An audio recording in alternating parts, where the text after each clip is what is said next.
ગુજરાતમાં જે રીતે અલગ અલગ વિસ્તારોમાં ભારે વરસાદ થઈ રહ્યો છે અને વડોદરામાં પણ તેવી જ પરિસ્થિતિ। વડોદરાના સાવલી તાલુકામાં મુશળધાર વરસાદ પડતા ઠેર ઠેર નીચાણવાળા વિસ્તારોમાં પાણી ભરાયા। ભારે વરસાદને પગલે સાવલી નગરમાં આવેલા જૂના પ્રાથમિક આરોગ્ય કેન્દ્રની દિવાલ ધરાશાયી થઈ।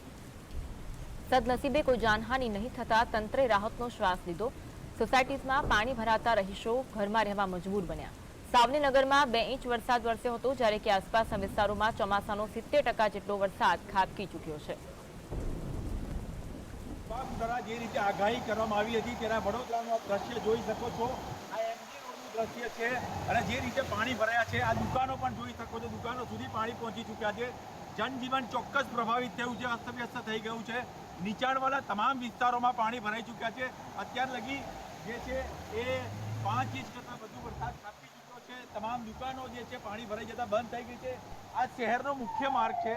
આ એમજી રોડ એટલે આ શહેર જે કે વડોદરા સિટીના 4 દરવાજાનો વિસ્તાર કહેવાય કે જ્યાં આગળ વરસાદ જે રીતે હજી પણ મેઘરાજાની મહેરબાની ચાલુ જ છે, મેઘ પડવાની મેઘમહેર ચાલુ છે। વિસ્તારો જાણે કે નદીઓમાં ફેરવાઈ ગયા છે, રોડ જાણે નદીમાં ફેરવાઈ ગયા છે। આ તે પ્રકારના દ્રશ્ય વાહન ચાલકો જે છે એમને મુશ્કેલીઓનો સામનો કરવો પડી રહ્યો છે। જે રીતે વરસાદ વરસી રહ્યો છે, હવામાન વિભાગ દ્વારા ઓરેન્જ અને રેડ એલર્ટ 2 દિવસ માટે આપવામાં આવ્યા છે। આ એને લઈને જે છે જનજીવન ચોક્કસ પ્રભાવિત થયું છે અને વાહન ચાલકોથી લઈને તમામ લોકોને વાહન ચલાવવા પણ મુશ્કેલ પડી રહ્યા છે। આ જે પ્રકારનું દ્રશ્ય છે વડોદરાની અંદર તમામ સ્થળો આજે જે છે જનજીવનને પ્રભાવિત કરતો વરસાદ વડોદરામાં વરસી રહ્યો છે। રૂપેશ ચોકસી, GST।